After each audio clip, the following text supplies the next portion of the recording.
All right, let's talk about a tree that's hiding some serious secrets. We're diving into the story of the Kapok tree, and trust me, it's going to completely change how you think about versatility.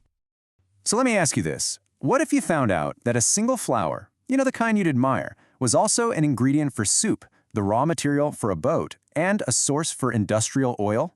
Sounds a bit crazy, right? But that's exactly what the kapok tree is all about.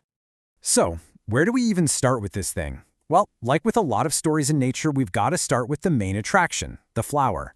This is how the kapok makes its grand entrance every year, and it is, wow, it's really something else. And we're not talking about some subtle little blossom here, no. This is like a fiery explosion of color. We're talking brilliant oranges, sunny yellows, deep, deep reds, all bursting out at once. It literally paints the whole landscape. It's a total spectacle. But here's the catch. You got to be quick to see it. This whole breathtaking show is pretty short-lived. The flowers start popping up in February, they're at their absolute best in March, and then, poof, by April, it's all over. It's one of those blink-and-you'll-miss-it gifts from nature to kick off the spring.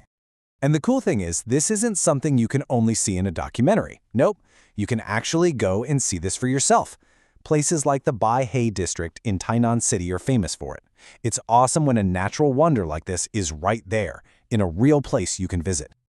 Okay, so the flower is obviously gorgeous. But if you think that's the whole story, you're just scratching the surface. Being pretty is just the beginning for the kapok blossom. It's got this whole other side to it, a really deep, practical, and cultural side. So really, what else can this flower do? I mean, besides looking amazing for a few weeks? Well, this is where things get really interesting. For starters, it's a huge cultural symbol. I mean, it's the official city flower of Guangzhou in China. Think about that. It's not just some random tree. It's part of the city's identity, a real source of local pride.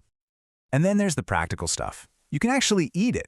The dried flowers are used to make tea, and you can even toss the blossoms into soup. But it goes even deeper. The flowers, the bark, the roots, they've all been used in traditional medicine for ages. This thing is like a walking pharmacy and pantry.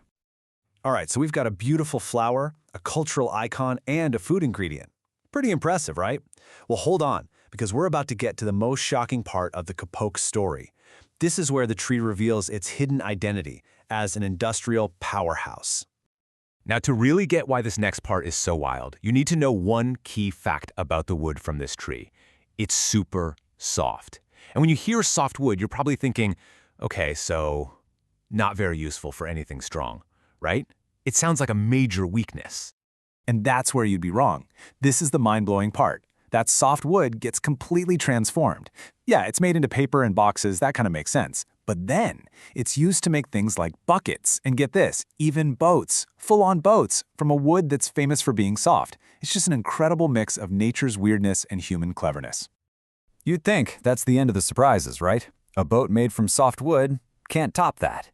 But the kapok tree isn't done yet. It's got one more secret up its sleeve, and it has nothing to do with the flowers or the wood. The final secret? It's all in the seeds. Those little tiny seeds. They can be processed to make soap and mechanical oil for machines. Just let that sink in for a second. The same tray that gives us a delicate flower you can put in your soup also produces oil to keep gears turning. It's just wild. So let's just recap for a second here. We started with this gorgeous blossom, and we've ended up with industrial oil and wooden buckets. And it all comes from one single, unbelievable tree.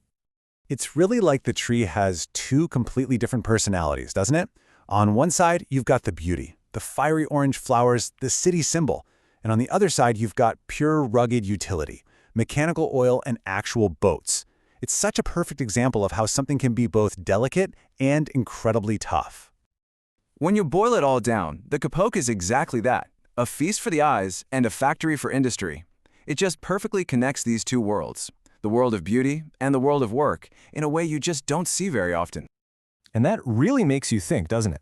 The whole story of the kapok is this incredible reminder that there are hidden surprises and amazing uses in the things we see every day, things that might seem simple or just pretty. It really makes you wonder what else is out there right under our noses that we're completely overlooking.